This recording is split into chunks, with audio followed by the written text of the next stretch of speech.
आज हम लोग कुछ संख्याओं मतलब संख्या से संबंधित सवालों की प्रैक्टिस करेंगे। कल मैंने आपको संख्या के बारे में बताया था ऑफलाइन क्लासेस में, और पिछले वीडियो को दिखा करके संख्या क्या है, संख्या के प्रकार वगैरह को बताया था। ठीक है, तो हमने सवाल लिख रखा है बोर्ड पे कि पूर्ण संख्या और प्राकृत संख्या में क्या अंतर है। ठीक है, तो यहाँ जो है आपको सबसे पहले पूर्ण संख्या क्या है इसके विषय में जानना होगा, फिर प्राकृत संख्या क्या है इसके विषय में जानना होगा। तो मुझे आशा है कि आप सभी लोग जानते होंगे, क्योंकि पहले से मैंने परिभाषा आपको बताया है, परिभाषा के माध्यम से आपको समझाने का प्रयास किया है। ठीक है, तो बताइए तो पूर्ण संख्या किसे कहते हैं? कोई लड़का खड़ा होकर बताए जल्दी। हाँ जी बोलिए, आप बोलिए बाबू। वैसी संख्या जो जीरो से अनंत तक जाए उसे पूर्ण संख्या। जीरो से लेके अनंत तक जाने वाली संख्याओं को पूर्ण संख्या कहते हैं। ठीक है, फिर प्राकृत संख्या वैसी संख्या जो एक से अनंत तक जाए उसे प्राकृत संख्या कहते हैं। गुड, तो आप यह बात तो समझ गए कि जीरो से लेके अनंत तक जाने वाली संख्याएं पूर्ण और एक से लेके अनंत तक जाने वाली संख्याएं प्राकृत। तो इन दोनों के बीच क्या अंतर है? एक जीरो का अंतर है। लेकिन रहा बात यहाँ पे, यदि यह सवाल यदि आपको 4 या 5 नंबर में मिलते हैं तो आपको कैसे लिखने होंगे? ठीक है ना, उसको मैं अभी मतलब बता रहा हूं। और यदि यह सवाल आपको क्या है कि 1 नंबर में मिलते हैं या 2 नंबर में मिलते हैं तो उससे में आपको कैसे लिखने होंगे। ये तो इतना हल्का पॉइंट है कि सबको याद होगा। तो अन्य सभी लोग बैठ जाइए। बहुत बहुत धन्यवाद आप लोग को, आप लोगों ने याद रखा। यहाँ सबसे पहले हम लिखेंगे, जब क्वेश्चन आंसर के तरीके से यह है तो उत्तर दे देंगे। ठीक है, और लिखेंगे कि देखिए, बोलिए मत, उत्तर लिखेंगे और तब लिखेंगे कि पूर्ण संख्या और प्राकृत संख्या, पूर्ण और प्राकृत दोनों संख्याओं के संग्रह में मौजूद होते हैं। ठीक है, लेकिन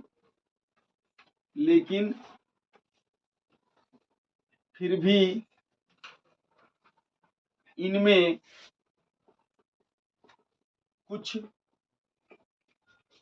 अंतर है जो इस प्रकार है। ऐसे लिख लीजिए। ठीक है, और एक तरफ लिख लीजिए पूर्ण संख्या, और अपने पन्ने को 2 भागों में बांट दीजिए, और एक तरफ लिख लीजिए प्राकृत संख्या। जब 4 या 5 नंबर में आपको जवाब देने हैं तो पहला पॉइंट या पहला एंकरिंग देके लिखिए कि 0 से शुरू होने वाली संख्याएं पूर्ण संख्या कहलाती है, 1 से शुरू होने वाली संख्याएं प्राकृत संख्या कहलाती है। ठीक है ना, सभी पहला पॉइंट तो ये तो परिभाषा लिख लीजिए जो अभी आप बोले हैं, उस डिफिनेशन को लिख लीजिए। दूसरा पॉइंट आप लिखिए, ठीक है ना, कि पूर्ण संख्या में सभी प्राकृत संख्या शामिल हैं।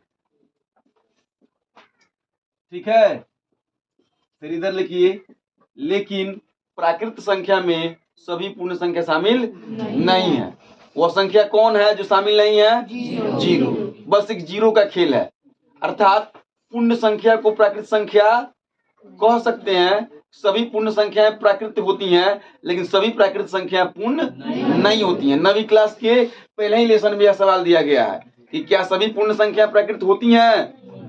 तो आपको कहना पड़ेगा नहीं, सभी पूर्ण संख्या प्राकृत नहीं होती है, लेकिन सभी प्राकृत संख्या पूर्ण संख्या होती है। तो इस तरीके से डिफरेंट बना देंगे। 2 डिफरेंट हो गए। तीसरा, सभी पूर्ण संख्या प्राकृत संख्या कहलाती है, लेकिन सभी प्राकृत संख्या पूर्ण संख्या नहीं कहलाती। ठीक है ना, 3 हो गया।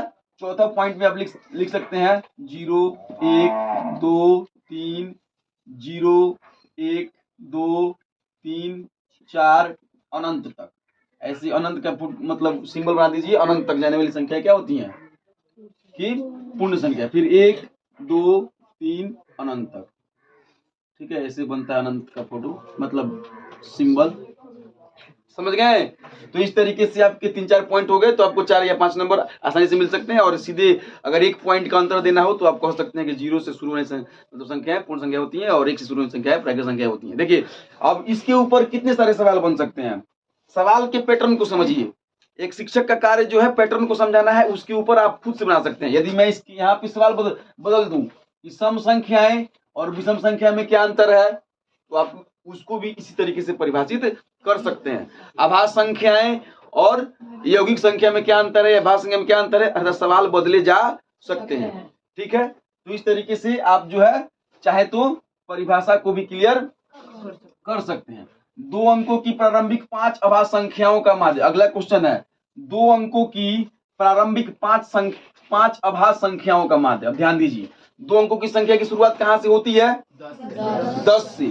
तो मैं पहले लिखूंगा हल दे करके 2 अंकों की संख्या 10, 11, 12, 13, 14, 15, 16, 17, 18, 19 ऐसे करते करते। ठीक है, यह 2 अंकों की संख्या हो गई।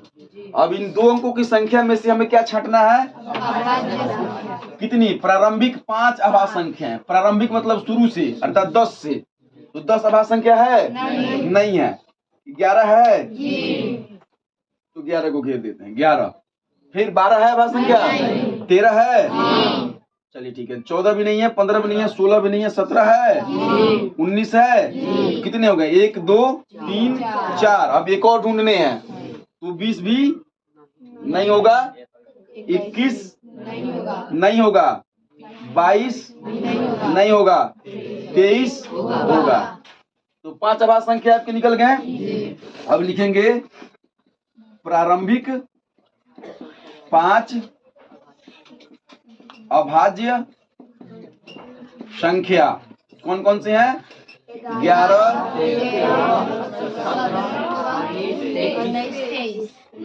सबको मालूम है ये बात? अब सवाल क्या कह रहा है कि आरंभिक 5 संख्याओं का माध्य ज्ञात करें, माध्य और माध्यिका का अनुपात ज्ञात करें। तो पहले माध्य ज्ञात कर लेते हैं। ध्यान दीजिए, संख्यांकी में हाल ही में आपको पढ़ाया गया माध्य बराबर क्या होता है? फार्मूला सभी प्रेक्षणों का योग बटा प्रेक्षणों की संख्या, अर्थात 11 + 13 + 17 + 19 प्लस 23 भाग, मतलब जोड़ करके 5 से भाग कीजिए। योगफल कितना आया है? कोई बनाया है? 83। चलिए, योगफल 83 आया है ना? सब किसी का? जिन जिन लोगों का 83/5 आया हाथ उठाइए। गुड। दशमलव में बदले कितना आया है? 16.6। गुड। 6 की 5 6। ठीक है, तो यह हो गया आपका माध्य निकल गया। अब आपको माध्यिका निकालनी है। तो माध्यिका निकालने के लिए क्या बताया गया था आपको?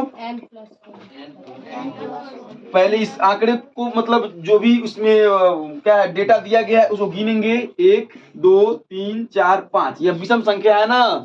तो विषम संख्या के लिए माध्यिका बराबर फार्मूला क्या होता है? n+1/2वां पद। तो 5 1 6/2। समझ रहे हैं बात? अर्थात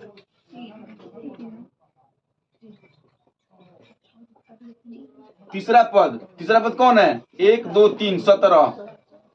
तो 17 क्या हो गया? माध्यिका। लेकिन आंसर अभी कहां से? आंसर अनुपात में निकालने हैं भाई। तो अनुपात कितना हो जाएगा? यहां बना देते हैं अकॉर्डिंग टू क्वेश्चन। क्वेश्चन क्या कह रहा है? किसका किसका अनुपात निकालना है? माध्य और माध्यिका का। तो माध्य कितना है आपका? माध्य बट्टा यहाँ तक आया है वीडियो में। चलिए, माध्य 16.6 और माध्यिका कितना है? 3.30 हो गया। कट जाएगा तो 15। फिर कटेगा? नहीं कटेगा। तो 83/15 आंसर आ गया। किसी को दिक्कत नहीं होनी चाहिए। इस तरीके से दोनों क्वेश्चन पूरे होते हैं। और भी मैं क्वेश्चन दे रहा हूं और देख रहा हूं कि आप बना पा रहे हो या। परिमेय रेशनल नंबर, अपरिमेय इरेशनल नंबर, वास्तविक संख्या रियल नंबर, ठीक है ना। इन तीनों के बीच क्या अंतर है? तो सबसे पहले हम लोग यह जानेंगे कि परिमेय क्या होता है, अपरिमेय क्या होता है और वास्तविक संख्या क्या होता है, ठीक है। उसके बाद हम इसके बीच में अंतर को कर पाएंगे। तो परिमेय संख्या पहले छोटे छोटे स्तर पर जान लेंगे, तब अंतर को डिफाइन करेंगे। वैसी संख्याएं जो p बटा q के रूप में हो, अंश बटा हर के रूप में हो, क्या कहलाती है? परिमेय संख्या। लेकिन इसमें एक शर्त होता है। शर्त यह होता है कि q बराबर नहीं हो किसके? 0 के। समझ गए?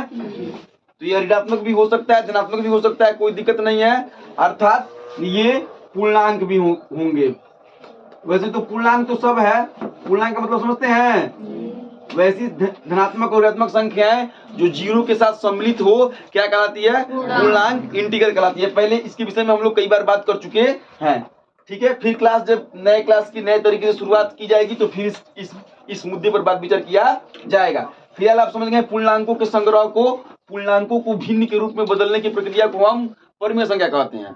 अगर ये ऐसा डिफिनेशन भी हम अपने आधार पर बना दें तब भी उसे कोई गलत नहीं काट सकता। ये पूर्णांकों को भिन्न के रूप में लिखने की प्रक्रिया को हम क्या कहते हैं? परिमेय संख्या कहते हैं, जहां अंश कभी भी 0 के बराबर नहीं होने चाहिए। याद रखिएगा, शर्त बस एक ही है कि अंश अर्थात q कभी भी 0 के बराबर नहीं होने चाहिए। समझ गए? अब देखिए, अब जो हम बात करते हैं अपरिमेय संख्या की, तो यह तो परिमेय संख्या की बात हो गई। अब यदि अपरिमेय संख्या की बात किया जाए, अपरिमेय संख्या कौन सी होती है? तो अपरिमेय संख्या को पहचानने का बहुत ही सुंदर तरीका होता है, जिसमें आपको दशमलव जानने होते हैं। क्या जानने होते हैं? दशमलव। थोड़ा सा नजर डाल लीजिए दशमलव के ऊपर। तो दशमलव क्या होता है कि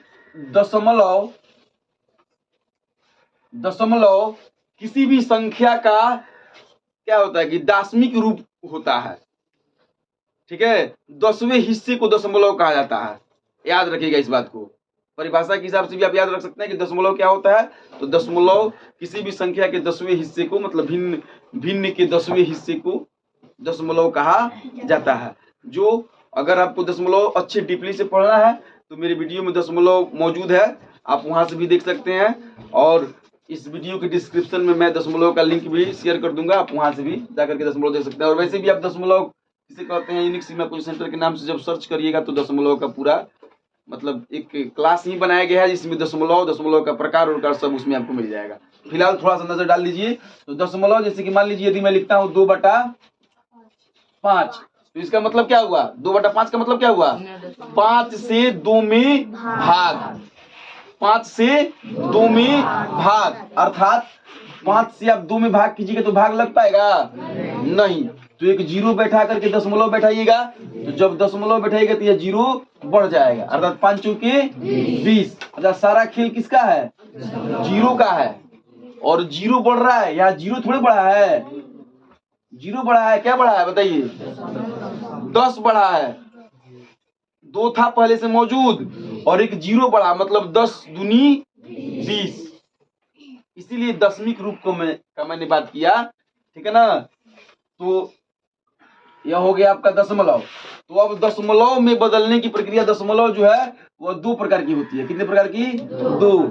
एक होती है शांत और एक होती है अशांत। तो जिस दशमलव का, जैसे कि यह वाला दशमलव है 2/5 वाला जो दशमलव है, इसमें क्या हो रहा है कि यहाँ पॉइंट लगाने पर, 4 लगाने पर यह पूरा विभाजित हो जा रहा है। अर्थात यह पूरी शेषफल एकदम 0 बच जा रही है। तो यह कौन सा दशमलव हो गया? शांत दशमलव का रूप हो गया। क्या हो गया? शांत दशमलव का रूप हो गया, क्योंकि यह पूरी विभाजित हो गई, शेषफल नहीं बचा, तो शांत दशमलव हो गया। ठीक है ना, इस बात को याद रखिएगा। अर्थात वह दशमलव जो जहां शेषफल 0 बचे, अर्थात वह पूर्ण रूप से विभाजित हो जाए दशमलव के अगले पद के बाद, तो वह शांत दशमलव कहलाता है। लेकिन अशांत दशमलव, जैसा इसका नाम है, शांत दशमलव मतलब शांत हो गया, वह शेषफल उसका 0 हो गया। अशांत का मतलब हो गया कि अशांत अब 2 प्रकार के होते हैं। अशांत कितने प्रकार के होते हैं? 2 प्रकार के। एक हो गया आवर्ती और एक हो गया अनावर्ती। तो आवर्ती का मतलब हो गया जैसे कि मान लीजिए 10/3 मैं लिख रहा हूँ, 10/3, तो 3 से 10 में भाग कीजिएगा तो क्या होगा, 3 त्रिके 9, फिर पॉइंट बैठाइएगा 10, फिर 3, फिर 9, फिर 3, मतलब 3 3 आता रहेगा, कभी भी कटेगा नहीं।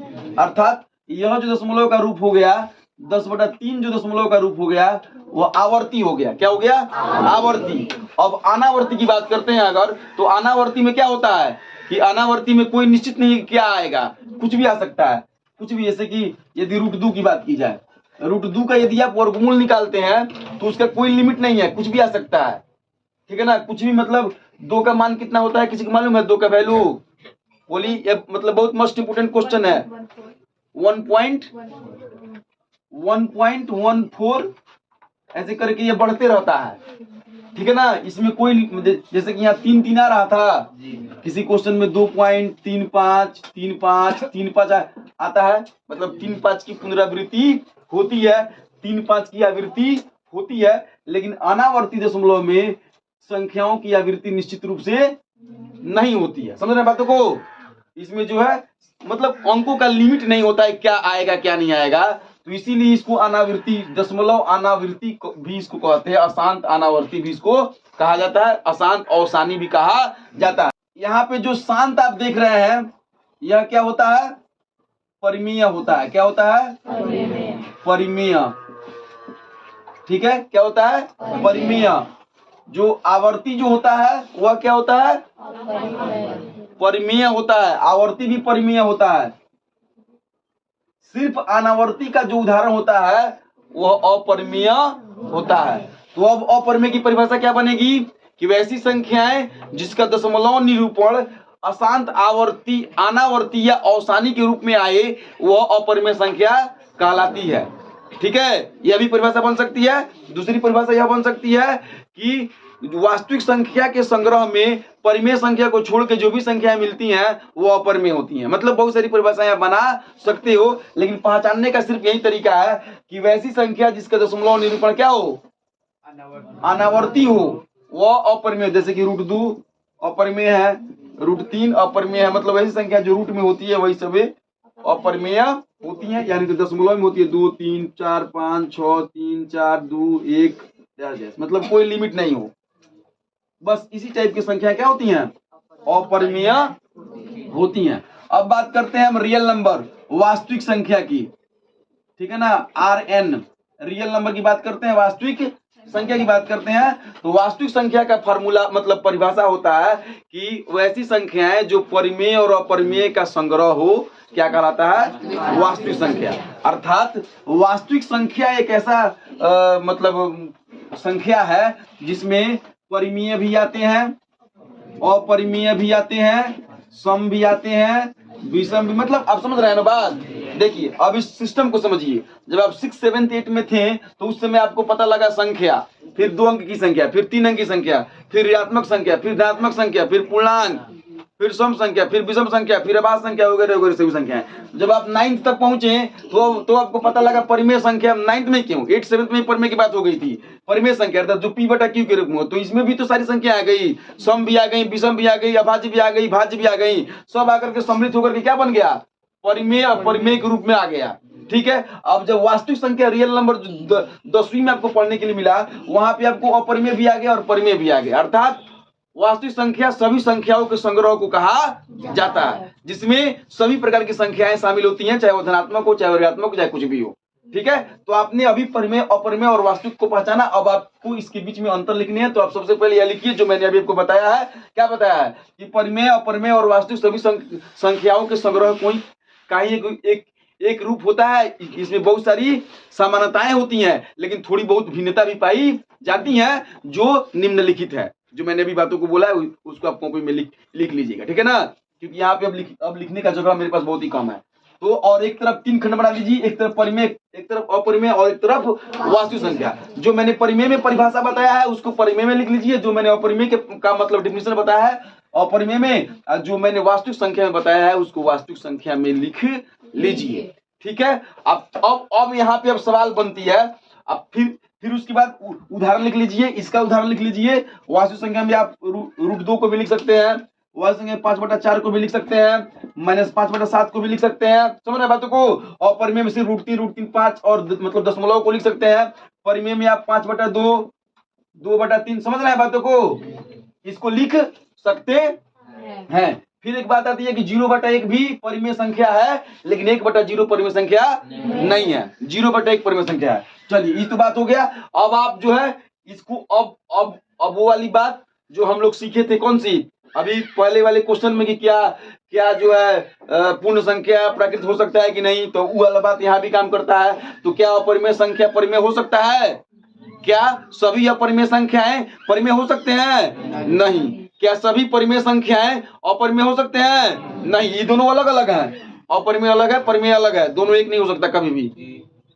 लेकिन अपरिमेय संख्या वास्तविक हो सकते हैं। हाँ, समझ रहे बात को। अर्थात वास्तविक संख्या में अगर इसको वेन डायग्राम विधि से अगर समझें तो ये गोलक यदि हम बनाते हैं, यदि क्या है कि यदि रियल नंबर का है तो इसमें इस रियल नंबर वाले में परिमेय भी शामिल है और अपरिमेय भी शामिल है।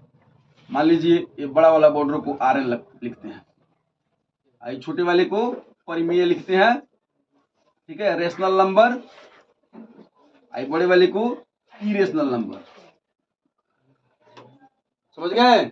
रेशनल नंबर अलग हो गया, इरेशनल नंबर अलग हो गया, और RN जो है यह दोनों अलग अलग इसको बनाना पड़ेगा। R अलग, रेशनल नंबर अलग, इरेशनल अलग, समझ रहे हैं। और इन दोनों के मिले हुए रूप को रियल नंबर, समझ रहे बात को, आ रही बात समझ में सबको। तो इस तरीके से आप इस बात को समझ सकते हैं।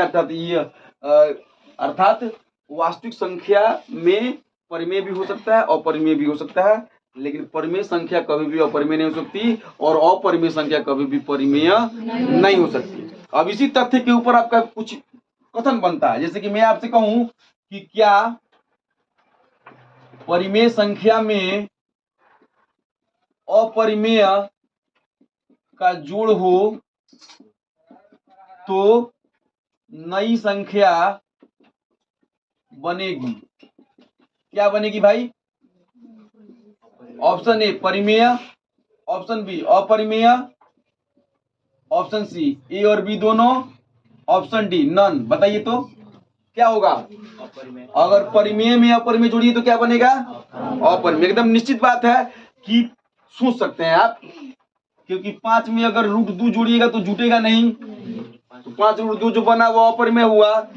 अब देखिए, अब अगर बात किया जाए कि अपरिमेय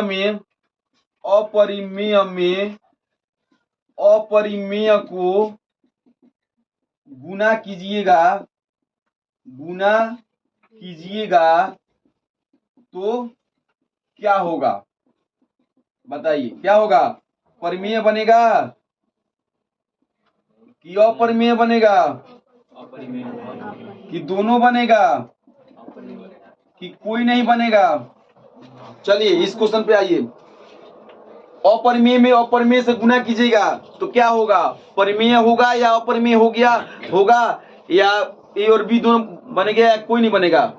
बताइए, जल्दी बताइए, टाइम नहीं है। अपरिमेय जो लोग कर रहे हैं हाथ उठाइए। चलिए इसी आंसर के साथ आप सभी लोग धराशायी होते हुए, क्योंकि यहाँ पर जो है गणित के गेम को समझिए, बिना गणित के गेम को समझे आप गणित नहीं सीख सकते हैं। यहाँ पे अपरिमेय को अपरिमेय से, मैं बार बार आपको बोलता हूँ, किसी भी सवाल को पढ़िए फिर उसको गणित के रूप में ढालिए, तब उसके विषय में सोचिए समझिए तब जवाब दीजिए। और आप हड़बड़ में हमेशा गड़बड़ी कर देते हैं आप लोग। अपरिमेय में अपरिमेय से गुना कीजिए। अपरिमेय का उदाहरण है 2। यदि मैं अपरिमेय के उदाहरण 2 से गुना कर दूं तो मेरा 2 नहीं आ जाएगा। 2 क्या है? अपरिमेय है कि परिमेय है? तो आप कैसे बोल रहे हो कि सिर्फ अपरिमेय ही बनेगा? आप लोग जो है ना अपनी धारणा को नहीं बदल रहे हैं।